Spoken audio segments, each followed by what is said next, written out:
Hello footies, and thank you for joining us once again for Foot in Review, where we've been bringing you leading analysis and opinion on all things FIFA and EAFC since 2019. Today's show is proudly brought to you by footcoaching.com, your number one place for you to get better at FC24. Also, if you want to help support this show directly, please consider joining our Patreon at patreon.com/foot in review. You get a range of benefits, including exclusive merchandise, coaching discounts, and much, much more, including ad-free access to the show, which means you won't be hearing this very advertisement. However, we realise that times are tough, so simply leaving us a 5-star review wherever you listen to us will be greatly appreciated, as it helps the show grow. We'd also like to thank our Skybox holder, Peter, for his exceptional support. Now, let's get to today's show. Hello, footies. Welcome back to Foot in Review, powered by footcoaching.com. It is our first show of 2024. My name is Dan Wimbush, otherwise known as Wimby. I hope everybody out there had a fantastic festive period. However you celebrate, I hope everyone's had a great new year so far, and here's to many more in 2024. If you are just joining us for the very first time, welcome along. We are going to be discussing plenty in the marvellous world of EAFC 24 over the next hour or so. We've got the Fire and Ice promo. We've got our thoughts on winter wildcards, what went right and what went wrong. We've got lots of thoughts as well about Evos, which are really ramped up again. And of course, Team of the Year season is upon us. The vote is now open. We're talking about that. Plus, we've got your questions in the mailbag and much, much more. And to do so, I am blessed to start the new year with my partner in crime, the main man, Shaq Attack. Shaq, how are you, my friend? I am very, very, very good, Wimby. Lovely to be here, and Happy New Year. It's weird to say that on the 9th of January, but I've actually missed this, and the first time seeing you, well, virtually at least. So yeah, Happy New Year. It's been a long time coming, hasn't this recording? Absolutely. Look, we took a few weeks off, as John well explained. Hopefully you enjoyed the specials with myself and Aaron that we put out over the Christmas period as well. Very much recommend you go and check those out if you haven't done so already. They're kind of timeless, really, touching on themes surrounding, when things can go wrong with playing video games and such. So check those out. But look, we are back. Check. There was so much in those kind of 3-4 weeks that we took off. The whole of winter wildcards came and went, although it is kind of still lingering around a little bit, like, people that have left their lights up a little bit too long. There are still a handful of SBCs out there for people to be doing. But I'm going to long story short, I don't think any of them are worth doing. And I think that was kind of the theme of the winter wildcards, was that a lot of these SBCs we were given by EA were things you'd be taking back to the shop before your store credit expired.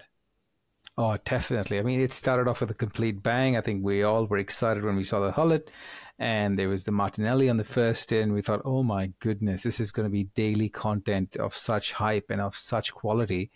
And it just died a natural death after that. I think for me, it was clear that this was going to be a really crappy SBC time was when Del Piero, how I was talking to you about Del Piero coming through and how I was so excited to get him done. When he came, 300k more expensive than he should have been, with a worse play style than his base icon. That's when everything just unrivaled for me. And it was the end of the promo as I saw it, because I didn't really engage with any other content as such, because I didn't really care about any of the cards and packs. The SBCs were just meh. We had a daily SBC, but I can't even remember anything past Del Piero that was actually often even note to bring back as a memory. So yeah, it was a wimp. I think it started off really well and just died. One interesting thing was, do you remember Team 1 in Winter Wildcards? Yes. We had Pele, we had Cristiano Ronaldo, we had all these amazing cards. And straight Team 2 and Team 2 was in packs for, I think, Eternity, and Team 3, and I can't name a single player from those two teams. Yeah. Exactly. And I think if you look at the quality of the teams that you face as well, I think that sums that up. It was weird. It took a really strange turn as well, didn't it? Because suddenly it turned into shapeshifters. And out of nowhere, we had Ruud van Nistelrooy in goal. You had Alisson as a midfielder. And it just, I don't really understand the strategy that EA had. But I think if you go and look at the Footbin up bin, there we go. It's a spin-off site. The upvotes to the downvotes on a lot of these SBCs, it tells the story. There's one with 12, one with 7. Players like Diatta, who everyone was excited for. It was literally like someone telling you, okay, we're going to get you a gold ring for Christmas, and then it turns out to be made of fool's gold, because actually when you get it, it's some like plastic one you get out of a cracker. It is what it says on the tin. It's certainly a gold ring, but it's not the one you were hoping for. And like you said, I think that goes for most of the players. I mean, what did you make of the whole Shapeshifters Light promo? A lot of people seemingly unhappy with having goalkeepers in midfield in December. Exactly that. I think, look, for all my sins, I really enjoyed Peter Cech. I'm really, my hair is standing talking about this, but I really enjoyed Peter Cech as a striker in June, whenever that was, May, June. It was fun. It was different. He was really OP. It was fun. But in December, I just can't get behind that concept of using Ruud van Nistelrooy in goal. I mean, the thing that boggles my mind is you don't really associate these players with those positions. If you had a Salah left back, for example, I'm just giving you a wild example, I probably could understand that. Or McTominay as a striker. Hey, that's funny. That's thoughtful. That's just some thought to it. Makes sense. Alisson as a midfielder. Look, it's great for Liverpool fans, and he's actually pretty okay in game, but it's just weird seeing Alisson in midfield, and it's just, I don't know, it just didn't work for me at all. Not this early and also I think the thing that really annoyed me is because we knew what was coming. We knew these SBCs were coming. I think I was thinking, I've got Van Dijk, that's not on full chem. If Alisson's a cheap SBC, he might be 150, 200k. I can replace my Schmeichel with Alisson, with a cool looking Alisson. Kind of talking myself into something like that. And then you see a 500k midfielder come out, and it probably spoils it a little bit more than it should. And it's just, I think it's all topsy-turvy. I really don't understand the reasoning, but hey, it probably works. Yeah, that was the big thing, wasn't it? It was even if you didn't like these players and they were cheap, you might be tempted to do them, but a lot of them were just needlessly expensive. Even like John Stones, which looks okay as a CDM, but being over 200k, it just it's not for me. Look, I know fodder is plentiful, and certainly if you want to spend for that fodder, EA made it easier than ever. We'll have a little bit of talk about store packs a bit later on, but yeah, it's just overall a real disappointment when we were given that roadmap. That it looked really exciting, but unfortunately, it was just a bit of a letdown. I said, I don't think many people. I think the biggest sign, isn't it, Shaq, is that, like you just said, you can't really name too many players in the promo. And I've never come up against Thibaut Courtois' striker card. I don't think I've even come up against Alisson. I think the only shapeshifter that I've actually properly come across is I've faced a few people with Van Nistelrooy in goal, but Lev Yashin at centre back seems to be one that I've faced a couple of times. But otherwise, it's gone down very poorly. Yeah, definitely. I think, it's completely as a complete package. I think it was just weird where the promo team from the first week was hardly in packs. The promo team from Team 2 was in packs for the whole duration of the promo, and the promo team from Team 3 was there for a few days, not even for a week. So it was just really obscure. It just was not done the way that you would normally expect content to be delivered. But that's that, I guess. And I'll just bring in the question that we had from the mailbag. And again, if you want to submit your questions in, please feel free to hit us up on socials, which are @footcoaching. We're working on getting an email address dedicated for pod questions. But in the meantime, just hit us up on socials there. But the best way is via the Discord. We've got a special questions room. You're going to get Discord access by signing up to patreon.com/foot in review. And Bugger It has submitted a question, and he said, Happy New Year to the pod. With EA giving 99 passing to Eze and Zakaria, EA basically admitting passing is a bit rubbish this year. What will they do now for the rest of the game to make the real elite ball players, aka KDB, Pirlo, Zidane and Modric, stand out? Now, before we get into the actual passing aspect, I did like that they were giving these like 99 boosts to some of these players. And what I would say as well to people out there is, and it will come into context with our Evo conversation as well, players like Eze and Zakaria that are really, really cheap, just go and stash one in your club, because by some lucky stroke, they may end up in an Evo someday that disregards that 199 stat they've got. And suddenly they could be very highly sought after. We've seen so many players now, like Ranieri, Alaba, just go to the Kirby, go to the absolute moon just because they fit into an Evo. So there's a bit of a tip for you there. But going back to Oberger's question, Shaq, do you think that this is really going to have an impact? Do you think that EA backed themselves into a bit of a corner, or are there other factors here? Not really. I think with the passing thing that it's funny because even last year we went to Wildcard. If you remember, that Klaus was really popular. He had 99 something. I can't remember if it was physical, if it was passing.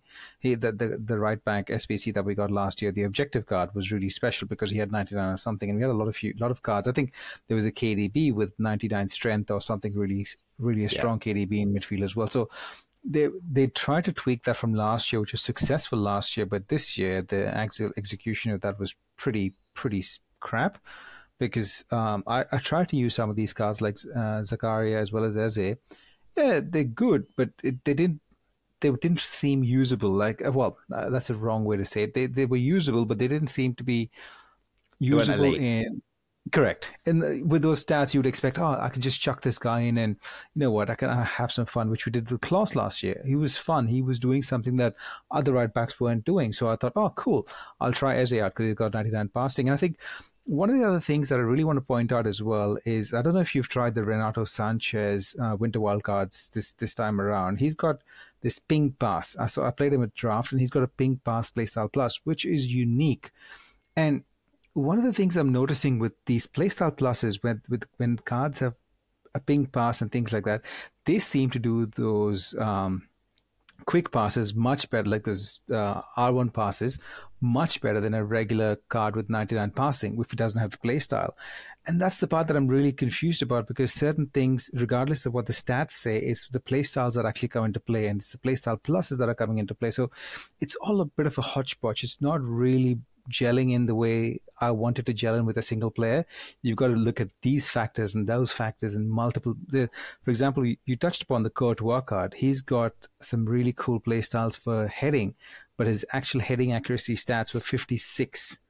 So I don't. It's just it. Yeah, I think the more you read into them, the more complicated it gets. But yeah, EA have made the whole stats soup a little bit murkier this year in terms of, I think they've basically said that the playstyle pluses kind of act as an additional boost. So they said, because, you know, we've got all these evolutions at the moment, for example, that can give like the dead ball playstyle plus. But a lot of the players that you're giving it to, like I've been giving it to Reading players, and I've given it to Lewis Wing, who's got, I think, 75 free kick accuracy. Now, just because he's got the dead ball plus doesn't mean he's going to be firing in free kicks like David Beckham into the top corner.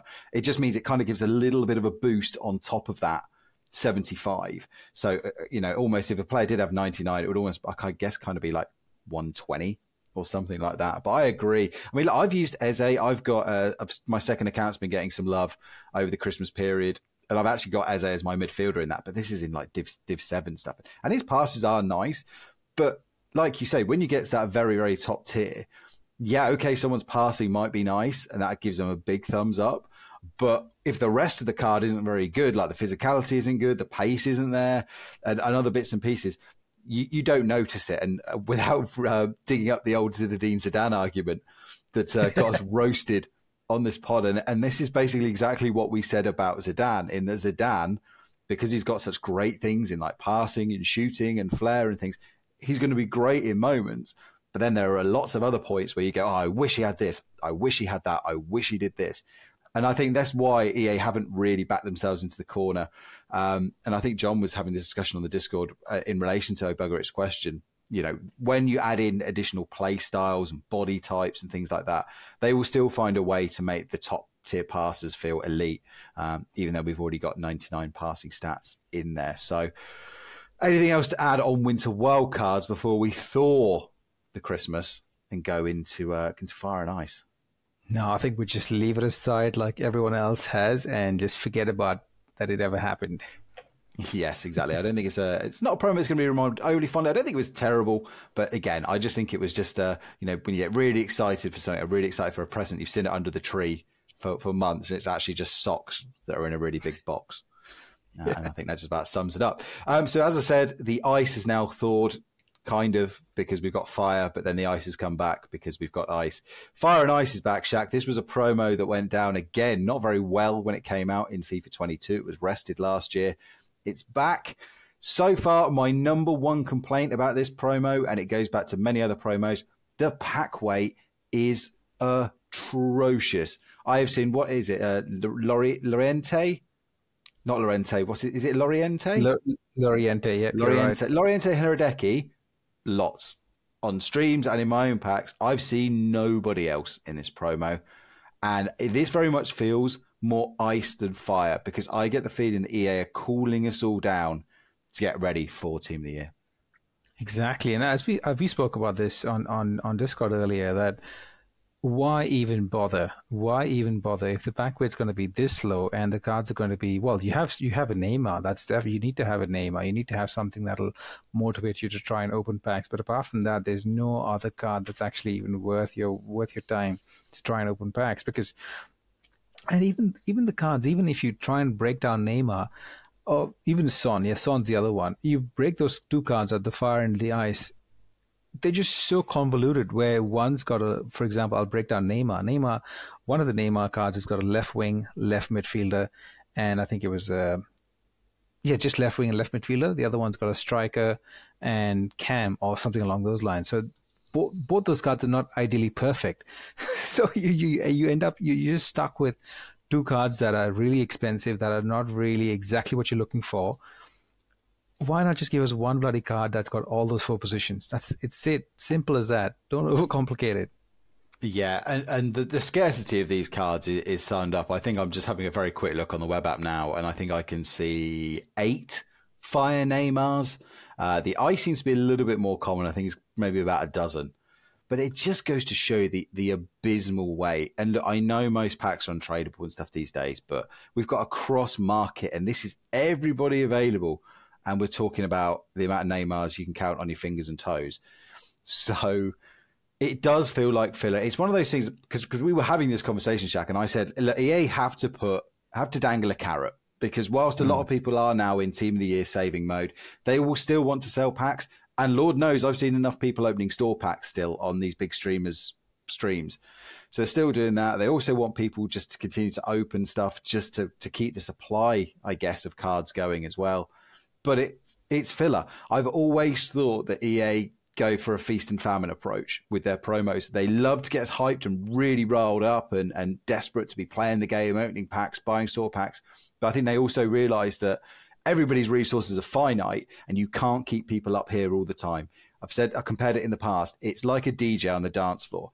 If a DJ started playing banger after banger after banger from when the doors opened at 7, the entire place would be burnt out and wouldn't last through the night. That's why they'll play a couple of really big songs and get the dance floor moving. Then they'll play a couple of okay songs that people can kind of, chill out with, go get a drink, go to the toilet, whatever. And then they get another banger to get people back on the dance floor again until it builds to a massive crescendo at the end of the night. And that's what EA are doing now.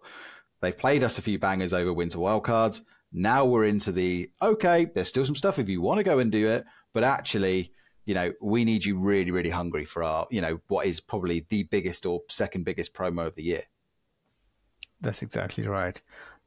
I think you're quite right. Your feast and famine analogy is true to form with these cards especially, and it kind of makes sense. Exactly what you said makes complete sense. And I don't know if you really want to break down some of the... I mean, look, there are some decent looking cards in there. Let's not trash the promo. There are some cards, like I think the Camavinga card looks decent. The Trippier card looks interesting, especially the one in midfield.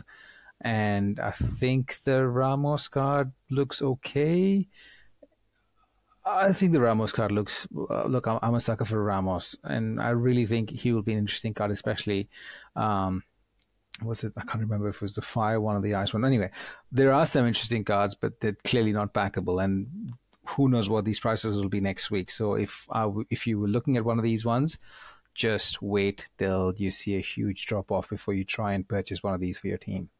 Yeah, again, we don't want to get too deep into it, but yeah, there are some nice cards. So Neymar, Marta looks nice as well. Even some of the lower priced cards like Spinazzola are certainly usable. But yeah, it's nothing that's going to make you desperately want to, open every single pack in sight.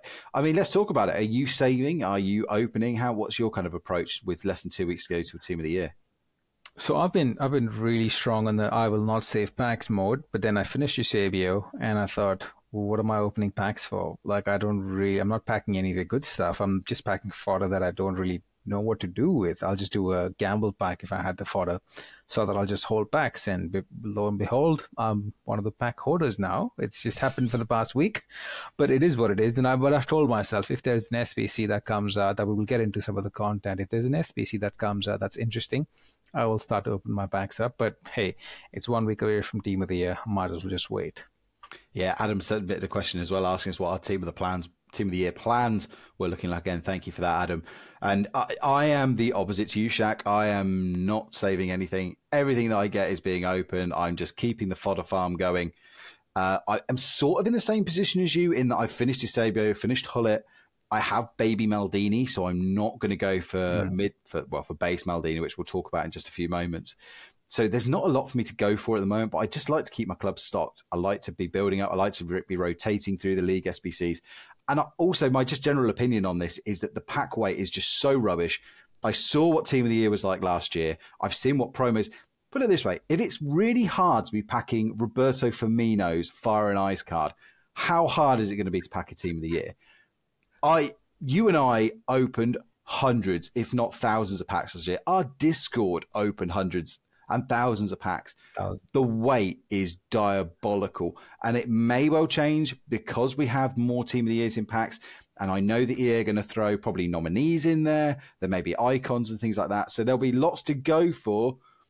But ultimately, I think, I don't think brute force in terms of number of packs is going to make the difference this year. I just think the weight is just too bad. I think you're quite right there with one of the things that you said about the back weight for these promo cards being so low. How will Team of the Year be? And the other thing EA was considering is EA knows that how many packs people are holding. So there's no way that EA will keep the pack weight even remotely sane. It's going to be such minimal pack weight that I can guarantee you within our Discord we might have 4 or 5 Team of the Years. And our Discords open up a lot of packs. And I think there might be 4 or 5 Team of the Years that are packed. That's probably it. And the first cup, that's probably it.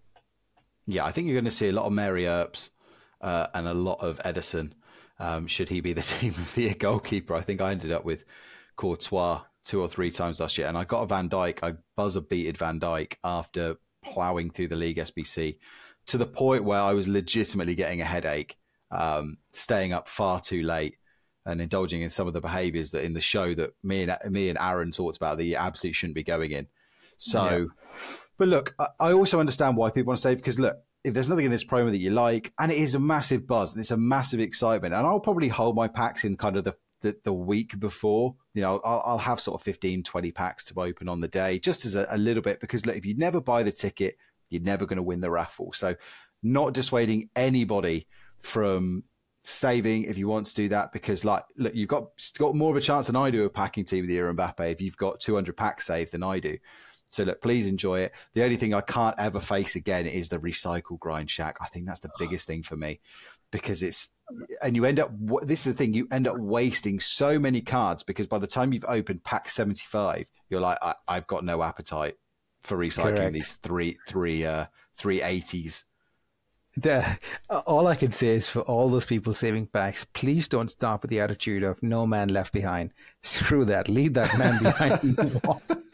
It's just not worth it. Hey, look, I love No Man Left Behind, but again, it's the whole kind of sanity versus state of your club. But look, good luck to everybody. It is a fantastic time of the year. I love the fact, and we're going to talk about it after the ad break at Team of the Year in a little bit more detail after we just rattle through some of this content. But I'm a big fan of what they're doing with Team of the Year this year, so I can't wait for that. But let's go back a little bit, Shaq. Let's talk about the content that we have still got available. Let's start with the man we mentioned a few moments ago, Maldini. He's got his base icon has been released as an SBC, kind of out of the blue, really. It's coming in about 1.3 million coins right now. Both you and I have Maldini, so we're in a good place to talk about how good he is. I mean, Shaq, you've got this exact version. Yeah. So first of all, let's try and sell this card to anybody that's thinking of doing it. Oh, look, he's a Rolls-Royce defender. He's a complete Rolls-Royce defender. I think the one thing I just really want to point out with this particular Maldini is, if you actually try to use him straight off the bat for the first 20 games, he will be you will talk about everything. His passing is bad, his speed is bad, his feels a bit sluggish. There's all these things that come into play. Oh, he doesn't have any play styles. He doesn't his play style plus his light tackle. All these things were cluttering up my mind for the first 20, 30 games. And I was like, yeah, he's good. He's good. I need to get used to him. But once you get used to him, you just realize how bloody good he is. He is phenomenal. I'll tell you, the only way I found out was I packed company in one of the hero upgrades, and I thought, you know what, I'll just put Maldini out for a while. Company was supposed to be, he's got the anticipate play style. I was like, he's got the right play style, he's got the right body type. Yeah, he'll be the perfect addition to my defensive line. And I was conceding goals left, right, and center. And I just thought, what the hell's happening? I just brought Maldini back. Clean sheet after clean sheet. That card is special. He's a really good card. I really enjoy having him. And if anyone's considering him, just make sure when you get him, you will not like him instantly off the bat. Just give it some time. He will really come through. And I think he's a keeper for a while for me. I've turned him red. That's how much I like him. Yeah, he's going to be he's a really good centre back. Key question though, is he worth 1.3 million coins or that much fodder in the grind to go through him?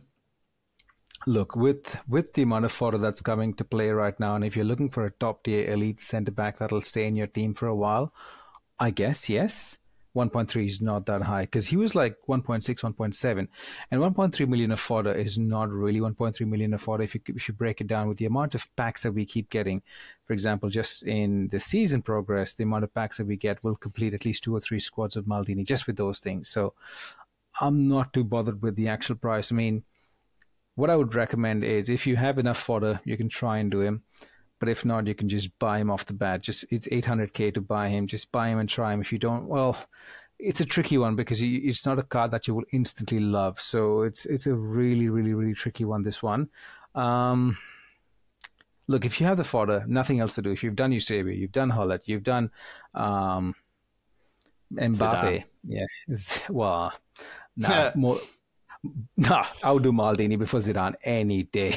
You and me both, my friend. You and me both. We'll get the Zidane haters back on us, I'm sure. Oh, where are they now? The Zidane lovers, should I say? I'll be honest.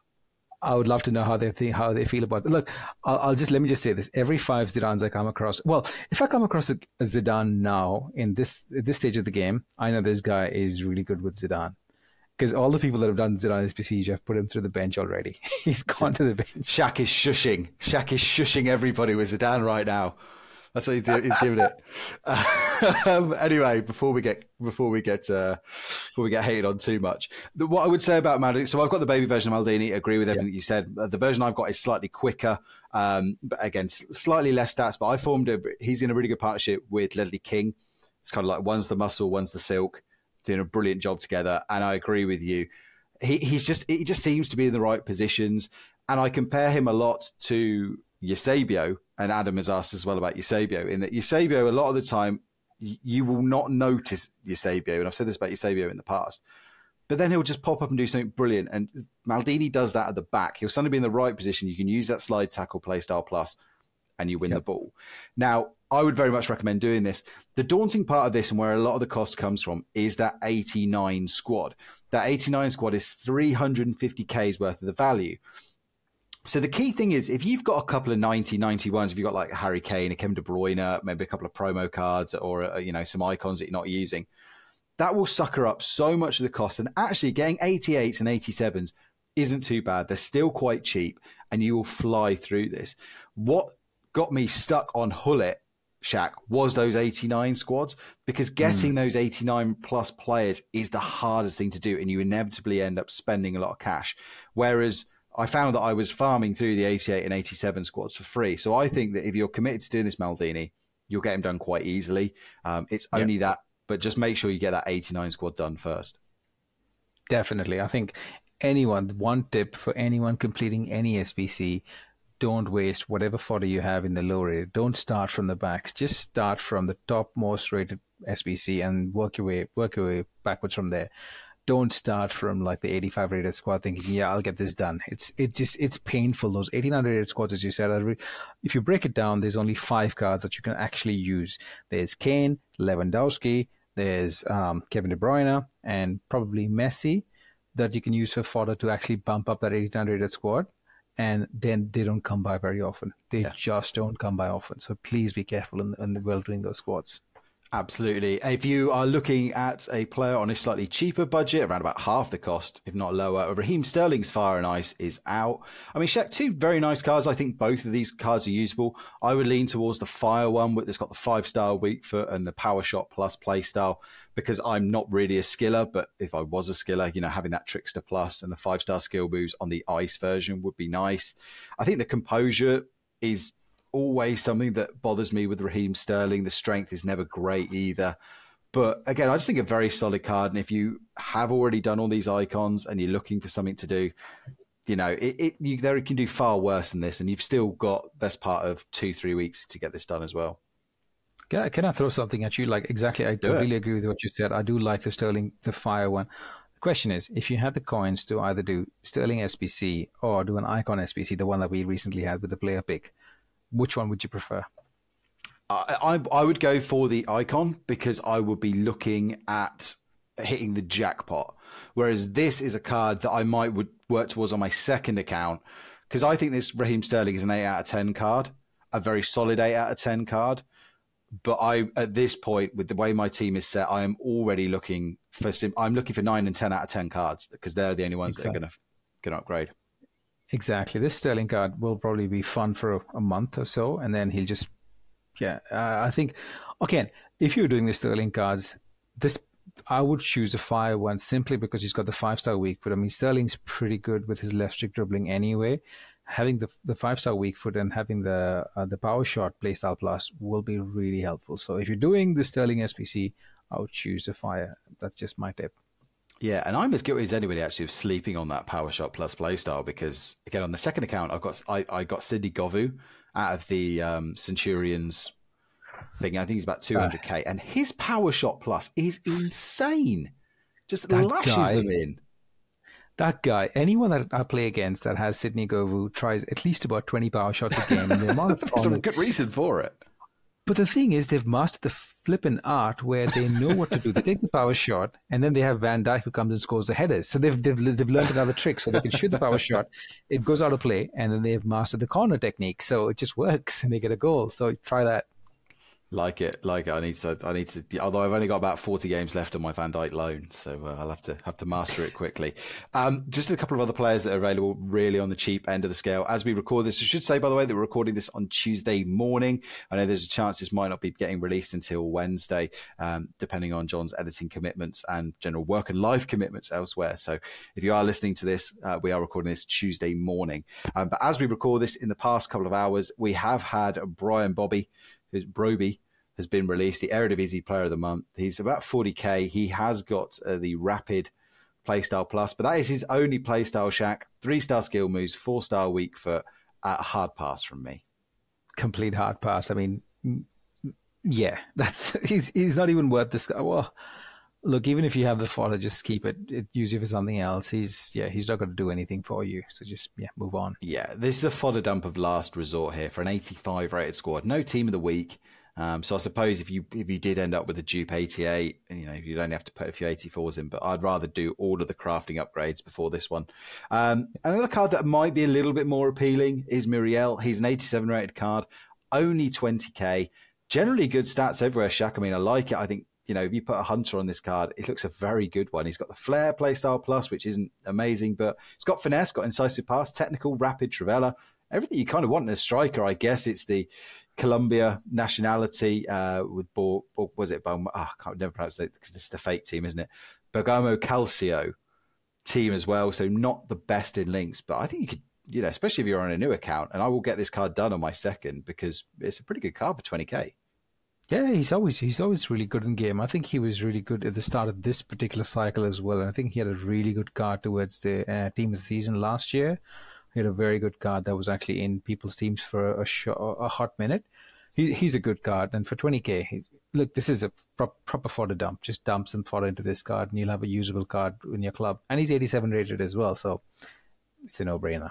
Yeah, and again, good for Evos potentially down the line, which we are going to talk about in depth. We'll talk about Team of the Year and much, much more after a quick break. Stay with us. You're listening to Foot in Review, proudly brought to you by footcoaching.com. Remember, you can help support this show directly and receive a host of benefits, including ad-free access to the show, exclusive merchandise, and access to our meetups, which this year is happening once again over in Crete. Simply sign up at patreon.com/Foot in Review. Also, if you have any feedback on the show, please follow us on our socials at Foot Coaching. Anyway, let's get on with the show. Right, Shaq, we are back from the break. Let us talk about the big one. No, I'm not talking about all the Reading evolutions I've done, because we'll talk about that in a minute. We are going to talk about Team of the Year because voting is out. It came out with lots of glitz and glamour. EA releasing a video that featured the likes of Bellingham, Pateas, being interviewed by Micah Richards, Jamie Carragher, Kate Abdo. So lots of fanfare, lots of hype. Before I tear down this vote, just generally, how excited are you by Team of the Year before we get to it? Look, I think I'm really excited, not for the traditional Team of the Year, the men's Team of the Year. I couldn't care. I'll be honest with you, I couldn't care less. I'm really excited about the women's team. I'm really, because there's not a, I think I've seen some of the picks and I can't see a single card that I would be disappointed packing. Some of the names, the Bon Marti card, the Puteas card, the Rolfo card, the Hansen. I'm just getting out. The Hansen card, oh my goodness. Some of these cards are going to be so fun. They're going to be so much fun. And I really enjoyed using these cards in games. So every year I pick one card that I really lust is a wrong choice of word, but I really lust over. Yes. And I think a couple of years ago it was the Davies card. Then it was Cancelo card a couple of years ago. And last year I really wanted, last year I think Bellingham was one card that I really, really wanted. Didn't end up with any of them ever. This year, it's Bon Marti. I really want that Bon Marti card. So, yeah, I'm really hoping that they do them justice, and I'm looking forward to it. Yeah, look, I'm hoping Mary Earps gets in, because if Mary Earps gets in, it will be the first former Reading player to ever get a Team of the Year. So it'll be very hyped to my Reading past and present team. But in all seriousness, though, unfortunately, the size of female goalkeepers is just proving to be just bad in terms of how this game works, which is a real shame. But I'd still try it and hope for the best. I'm excited. I love the fact there's two teams. I agree with you. I think it's great. You know, and we talked about this in the build-up to EAFC 24 and the whole introduction of female players into the game. What has happened is the really good thing that I hoped would happen, and it's happened to me as well. I am so much more aware now of what's going on in women's football because of FIFA at EAFC. And that's great. And it's so refreshing to be so hyped for this and to see so many other people hyped. You know, there's not the negativity of that we saw before the game was out of, I'll just auto discard them. You know, people are hyped and excited to use these players. And they've proven that it doesn't break the immersion in the way that even people like myself maybe thought it would. They've just fitted in absolutely seamlessly. It's been fantastic for everybody. And it's great they're going to be part of Team of the Year as well. So I'm really looking forward to not packing any of them. Although I'm on a streak, I've packed a Team of the Year in each of the last 3 years. So fingers crossed. I've managed to get every Team of the Year goalkeeper in that time as well. So the thing that drags it down is, to me, Shaq, is this whole sham of the vote. Yeah. Because EA even put in the small print here that the Team of the Year will be decided in a combination of the public vote and EA.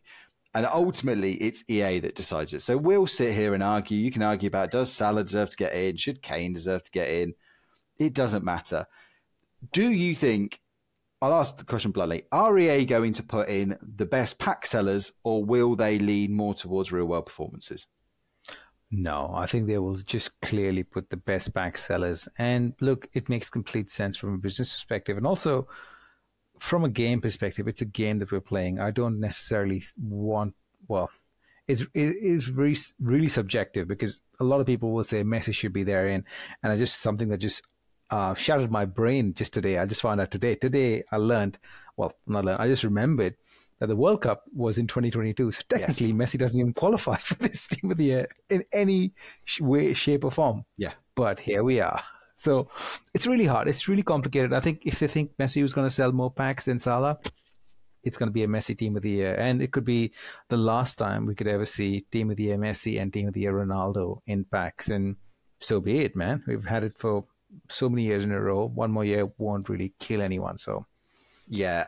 And look, ultimately, I'd rather have these cards in, because we have seen it when slightly less, I hate to say usable, because Robert Lewandowski has always been usable, but Lewandowski was getting in Team of the Year, wasn't he? And his card was very rapidly going down in price because people just couldn't get on with him. He just wasn't totally meta. So you may as well just throw these meta cards in. The weight is, as we've said, so bad that why not? These are unicorns that you may be lucky enough to pack once a decade if you are absolutely lucky. And then you'll get access to them at the end of the year as well when we get footies as well. But for now, you may as well put anybody in there. I think every year we have one red herring. I think a couple of years ago, we had Jorginho. Last year? Oh, Jorginho as well, yeah. Jorginho a couple of years ago, who was weirdly, he was good in certain ways, but he just his price dropped pretty quickly, but he was really good in game because I think I backed him that year. I had him as well. Yeah, I remember you had a tradable version of him. And this year we're going to have Rodri, and Rodri's got really interesting play styles. He's got a long shot, power shot play style plus. And I think in the start of the game, apart from his pace, everything else was weirdly decent. So he could be an interesting card. That's the only one that I think could be a pick that's not meta, but will still be in the Team of the Year because I think a lot of people have voted for him. A lot of people believe that Rodri is going to get Team of the Year. But yeah, apart from that, everything else is going to be stock standard, KDB, BBD. So I think it's going to be Messi, Mbappe, Haaland, and yeah, it'll be interesting to see what happens.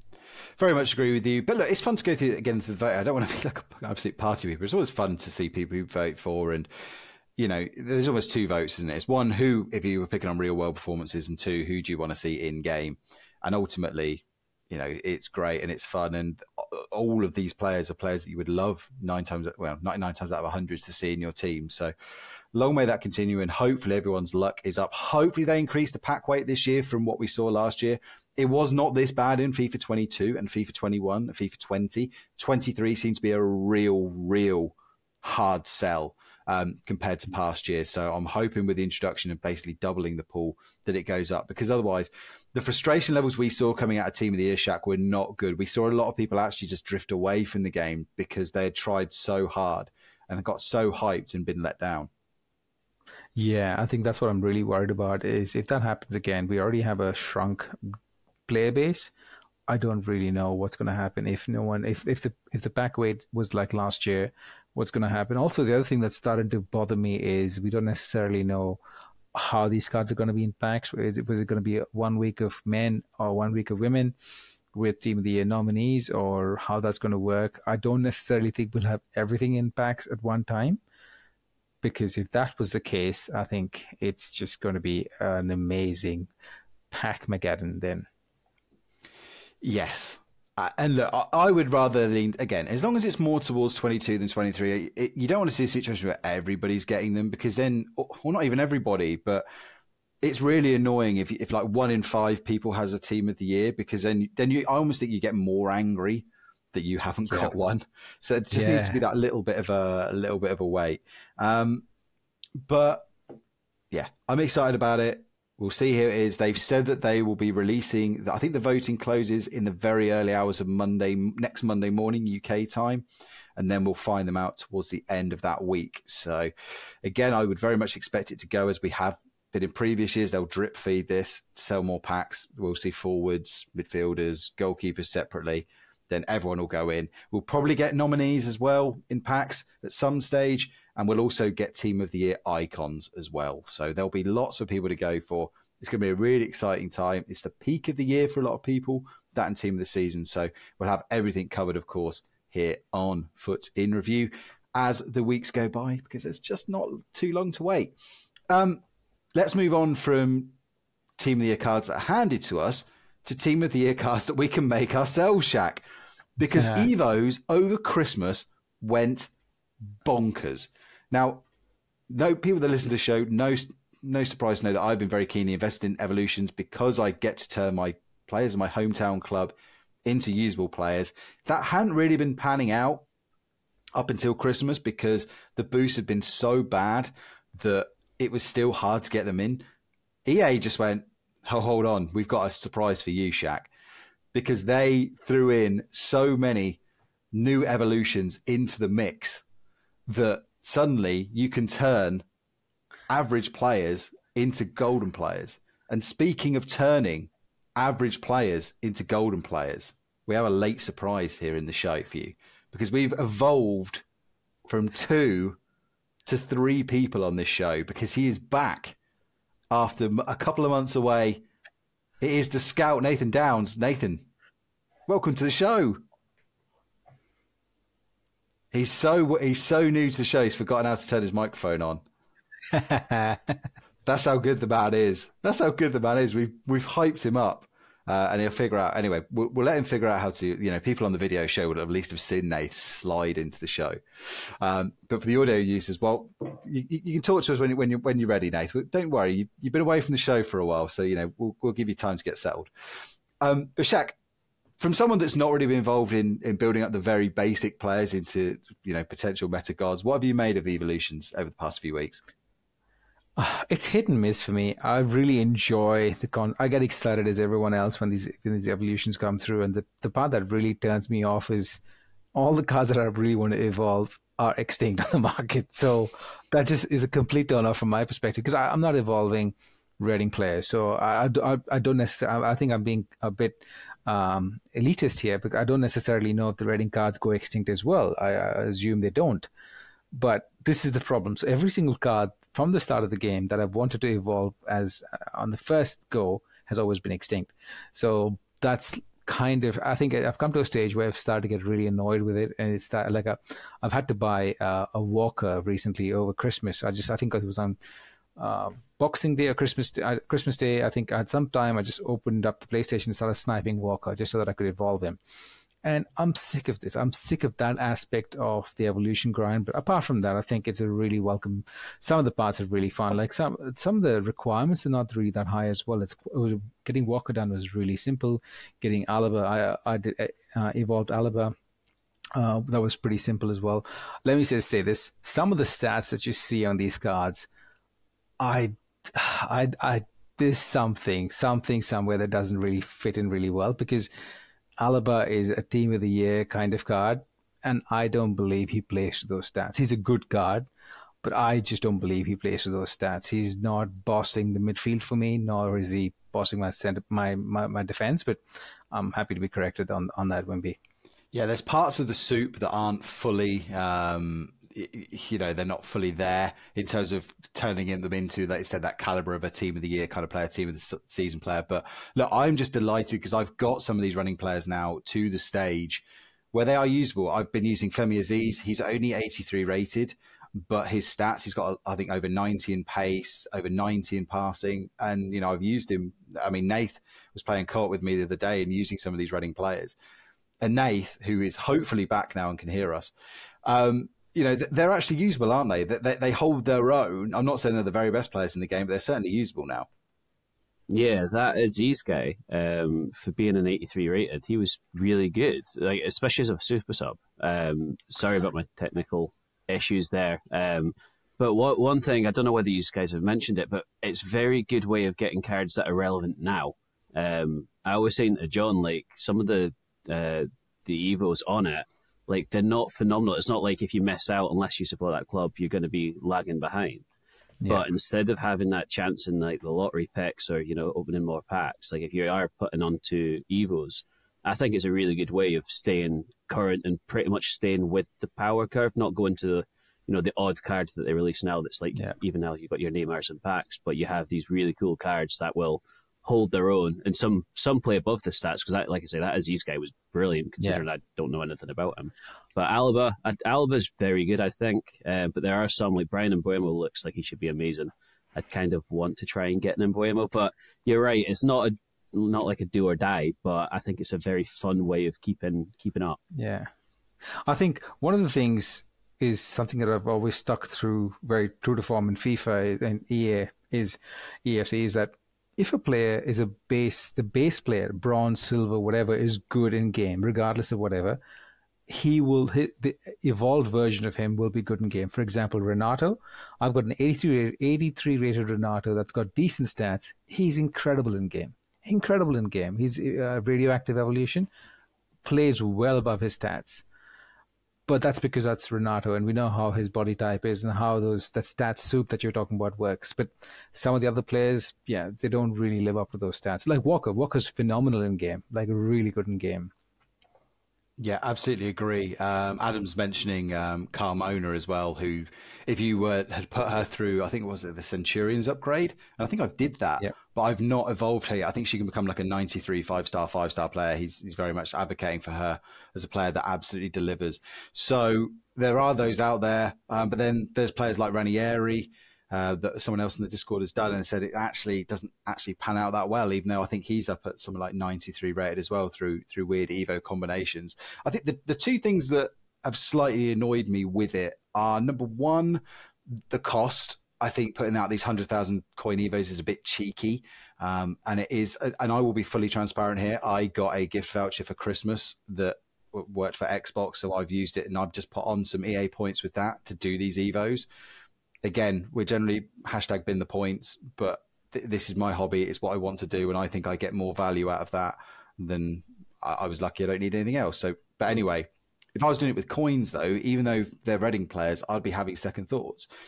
The other thing that's really frustrating me is how long these cards take to do. And I'm trying to do 2 or 3 of them at the same time, but you can't. You have to go one by one. And so it's taking 15 odd games to do just go through one set of evolution, and I've got another 2 players to do it for. And I even run out of squad battles that count. That's how bad it's got, Shaq. There's those they patched that thing where you could do multiple evolutions at one time. They quickly patched that. I think there's another thing that's going on right now where you can evolve players with 2 play style pluses as well. Yes, so there's a glitch. That'll be patched up soon. Quick smart as well. So yeah, doing one by one is a bit annoying. It does take a long time, especially if you have multiple Evos that you really want to get done, and there's a time limit as well. So that's the part that it does get a bit annoying. Yeah, and as I said, I'm trying to run 2 accounts and try not to take the second one too seriously, but I still want to get several Reading players that I haven't done on the main, because that's the other thing as well. If you do some of these Evos out of order, or you jump in too quickly to one or the other, you can end up in a situation where you're stuck. Like, I look at the pass that I could have taken on some of these players, and I'm just like, like if only I'd gone down this path, I'd have like a 90 rated Gareth McCleary or a Sam Smith, and I'm stuck on like a 79 rated card just because they've got one stat that's too high. So it is annoying. I wish there was a kind of almost a Devo button or something like that to be able to put players back into. But Nate, I mean, you're as a United fan, are you engaging with this with Evos a lot, or are they just kind of, again, you haven't really got time to do them? No, I've not really. I had a break from the game when I was away. I found I missed a very good Garnacho Evo, which I'm gutted about, because that would have been really good fun. But from a United point of view, there's not been that many players that I'm like, they're amazing. I think Hannibal has a half decent one. I think Kobe Maino had at the start a good one, but I don't think that's really done anything since.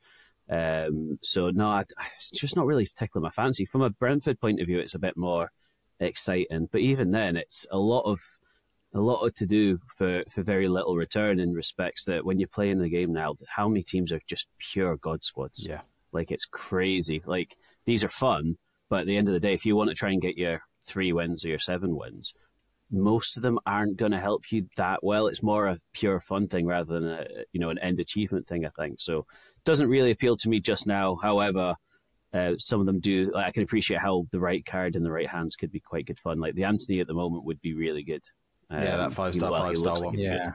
Yeah, considering his weak foot's always been terrible. And to be honest, he's horrific for us in real life. So it might be quite nice to see him actually with a bit of a performance once or twice. But this is it. I can't do it. Sorry, Shaq. No, I can't do that to myself. I'm trying my best to watch United to see the kit as few times as possible during the week. I can't really. It's really anyway. It's just one of those things. I'm trying my best to avoid any expectations with any United player at this point in time. So I'm really not. I mean, any other year I would have loved it, but this year I can't do that to my heart.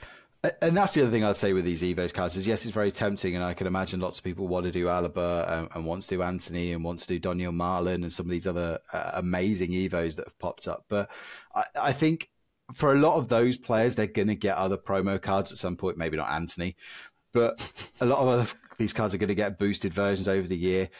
I think the reason why I'm doing it as Reading, and it's so exciting, is because Reading are never going to get these cards as promo cards. If we are absolutely super, super lucky, there may be the outside slither that one player gets in team of the season, but we're 20th, so that's not going to happen. Someone might score 4 goals on the weekend and get a team of the week that's boosted to 80. Again, whereas if I have the emotional attachment to these players, it makes playing squad battles fun for me. Sorry, John, I know you're listening and might have swerved off the road there. But it gives me something to do. And as I said, I like it. I love what they've done. But look, time is rapidly running out, and I want to give Nathan the floor. Nathan, you've come back. You've come back on a different console. Well, you've ditched the console. You're a PC player now. I'm sure with all your hacks loaded in. How you found the experience moving over? It's been fine. It's been pretty seamless. Haven't seen any cheaters yet, although I always call them cheaters if I get pummeled, because I've been away for so long that I'm a lot less sharp than I was. But no, it's been absolutely fine. Still managed to get some co-op, obviously, with yourself yesterday, Dan. Had a few co-ops with John, so it's been good. My team is, well, I say the team's stinking. My team's okay. And any other year, I think it would have been, maybe a top 3rd style of team. Whereas you look at it now and it's well below everybody else's. You miss a few weeks and all of a sudden it's well behind. So I say miss a few weeks. I think it came back in Christmas time, so that's 3 months behind. But it's been fine. It's nice to be catching up with yourselves. That's the main thing. The social side of this is the biggie for me.